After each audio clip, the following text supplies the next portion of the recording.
wabarakatuh. Nama saya Sarwandalia Renza. Di sini saya akan menjelaskan mengenai pengertian input device dan output device.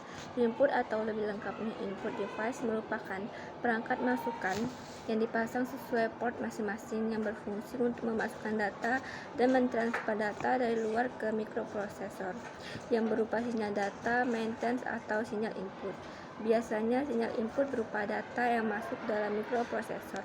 Sederhananya, perangkat input adalah perangkat yang memasukkan perintah atau data yang akan diproses oleh komputer. Sedangkan output device merupakan komponen komputer yang berfungsi menghasilkan data yang bisa dilihat, dengar, ataupun dipahami. Output device bisa menghasilkan suara, gambar, video, maupun teks, tergantung dengan jenis perangkat outputnya. Fungsi dari output adalah menerima olahan data dari mikroprosesor CPU komputer berupa tulisan, suara, gambar, dan lainnya. Baik input dan output biasanya diberi simbol I atau O yang berupa input atau output. Contoh perangkat input dan output komputer untuk memahami apa itu device dan apa itu output device lebih mudah kalau kita lihat perangkat-perangkat yang masuk dalam jenisnya masing-masing. Berikut contoh input ataupun output device. A. Perangkat input. Perangkat input ini ada banyak jenisnya, tetapi yang paling umum kita temui saat menggunakan komputer, misalnya 1. Keyboard, mouse, joystick, scanner, light pen. Output device, data atau perintah yang telah diproses oleh komputer akan ditampilkan oleh output device. Berikut beberapa contoh output device. Yang pertama printer, yang kedua monitor. Komputer tak akan pernah bisa dipisahkan dengan yang namanya monitor. Monitor merupakan bagian dari output device yang berguna untuk speaker, termasuk output yang berfungsi mengeluarkan data berupa suara yang telah diolah oleh prosesor dengan format tertentu. Biasanya, speaker selalu digunakan di warnet dan tempat-tempat yang menyewakan komputer untuk bermain game. Di era modern seperti sekarang ini, speaker sudah mempunyai spek yang berbeda-beda dan lebih canggih, mulai merek terkenal hingga merek lokal, menawarkan berbagai macam speaker.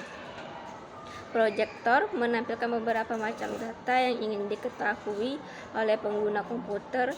Data yang ditampilkan pada monitor merupakan olahan data yang berada di perangkat penyimpanan, kemudian diprosesor oleh prosesor rancangan monitor. Dulu cuma dapat memperlihatkan data DOS sebab sistem operasi yang ada baru kernel DOS, akan tetapi saat ini telah ada rancangan GUI di mana pemakai lebih dimudahkan dalam menjalankan komputernya sebab manfaat serta pemrosesan data diperlihatkan dengan gambar. Speaker, proyektor merupakan bagian dari perangkat luar yang berfungsi untuk menampilkan data atau gambar kepada audiens. Proyektor biasanya ada di ruang meeting, ruang rapat, ruang kelas yang ada di sekolah maupun di perusahaan.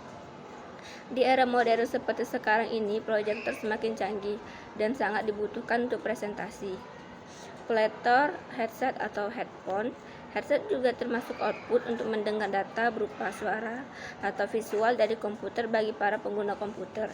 Biasanya headset digunakan di internet agar kita memainkan musik atau menonton film tidak mengganggu pengguna lain. Selain beberapa perangkat output di atas, masih ada beberapa jenis lainnya. Untuk lebih lengkapnya, silakan kamu baca dan pahami yang telah saya presentasikan ini. Saya rasa cukup sampai di sini. Ulasan kita kali ini membahas soal pengertian input dan output device beserta contohnya. Jika masih ada yang belum dipahami, silakan tulis di kolom komentar. Terima kasih. Wassalamualaikum warahmatullahi wabarakatuh. Baiklah, di sini saya akan menjelaskan